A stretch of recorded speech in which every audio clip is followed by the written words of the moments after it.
Isang mapagpalang araw sa ating lahat mga idol.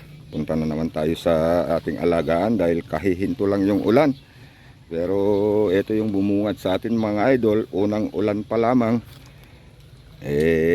Sobrang lakas kagabi. Hanggang kaninang umaga at kahihinto lang. Malapit nang pwedeng harvestin to. Pero ayan yung sobrang lakas ng ulan. Biglang lumambot yung lupa. Itong tanim naman natin na mais, naghihigaan na. Yan, yan, dadaan sana tayo rito pero ayan, maraming natumba. Hindi tayo makadaan dito sa gitna. At saka sa gitna-gitna ang daming nahiga. Yan. Punta na lang tayo, dadaan na lang tan habang iniikot natin tong ating maisan.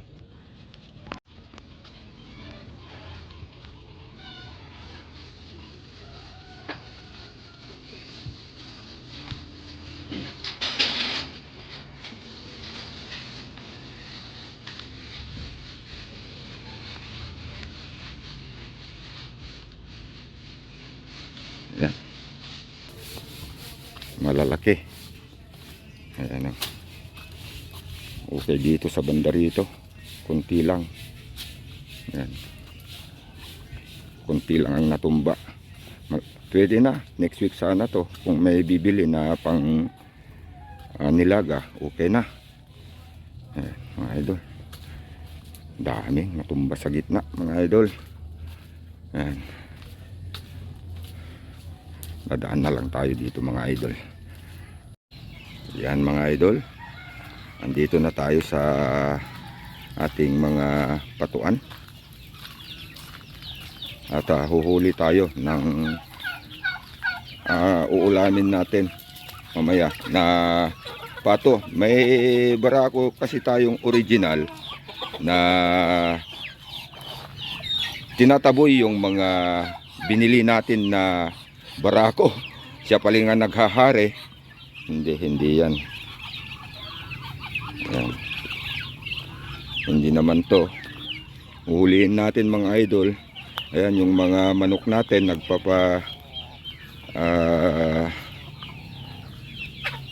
tuyo sila. Ayan yung mga manok natin. Oh, pati pala dito sa maisan natin dito ang daming natumba mga idol oh. Lapitan nga natin. Ayan.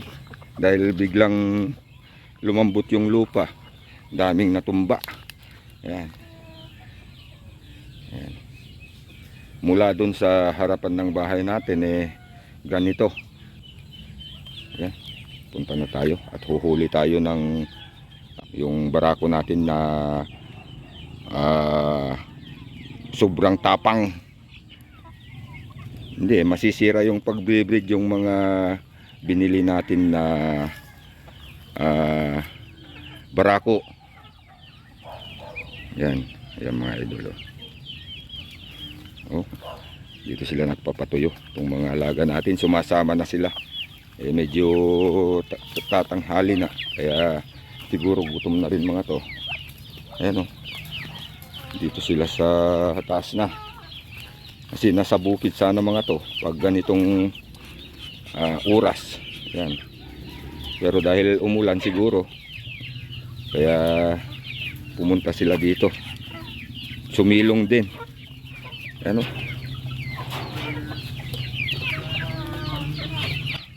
Tubig-tubig pa itong mga paglagyan natin ng pagkain nila.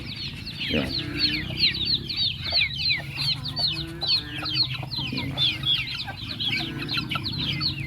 Oh, maingay pa yung mga gakgak.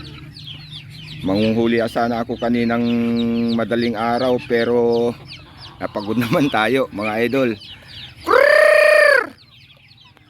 Hey! Yan. Tatawagin na natin yung mga alaga natin. Sana pupunta rito yung hinahanap natin na barako. Original natin yon pero kailangan na natin huliin para yung mga bago natin breeder na talagang ihinanda natin na para sa ating mga alaga. Kontra inbreeding kasi yun Yan oh. Kontra inbreeding. Pero okay sana kung hindi masyadong matapang.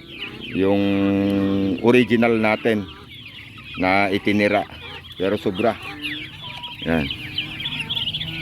O maingay pa yung mga gakgak. Masarap yan. Pag umulan na susunod, uhuli tayo.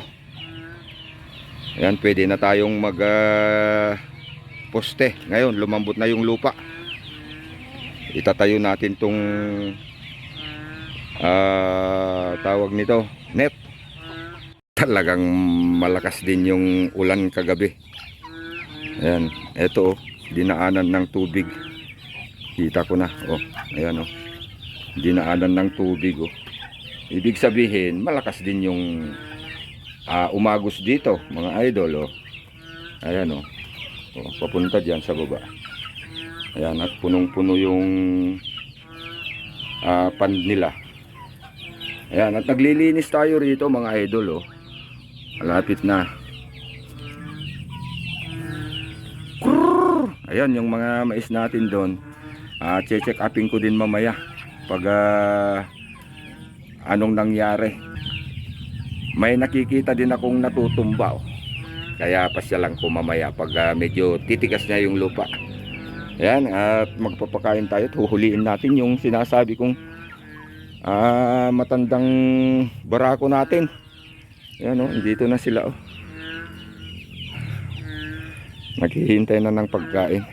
Ito yung mabilis magpalaki ng sisi na ganito, mga maliliit. Pag sanay sila sa organic, dahil sinanay natin to, hindi natin to kinulong. Labas-pasok sila dun sa nilagay natin na kainan nila. Ayan. Ito, basta't marunong silang pupunta dyan sa silungan nila dito pag malakas yung ulan. Ayan. Kasi marami silang makakain na lalabas na mga insekto, ganyan, sa ganitong panahon. Yung nag-uumpisa pa lang yung tag-ulan. Ayan. Ayan, mabilis lalaki to, mga idol. Basta talagaan lang natin mga ganito. Ayan. Kasi ang pato dyan, sumusubsob dyan, nakakakuha yan ng pagkain, mga ganyan. Yan. At malinis naman tong liguan nila, mga idol. Di pa lang natin na ililinis ng maayos, pero lilinisin natin yan. Ang importante, may liguan sila nung tag-tuyot, tag-init. Yan, mga idol, huhuliin na natin. Oh, nagpapatuyo tong mga alaga natin manok. Sumasabay yung pagdami ng ating mga manok, mga idol. Kasi mas marami yung inahin na manok kaysa inahin na pato. Pero sa mga susunod na buwan, pag lumaki na mga ito maliliit at nakakuha na tayo ng pang breed, pwede na rin tayong umpisang magbenta ulit.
Ay, oh.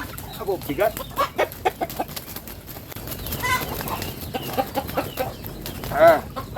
Ito mga idol. Ito yung isang natira natin na barako. Pero sobra kasi na tapang.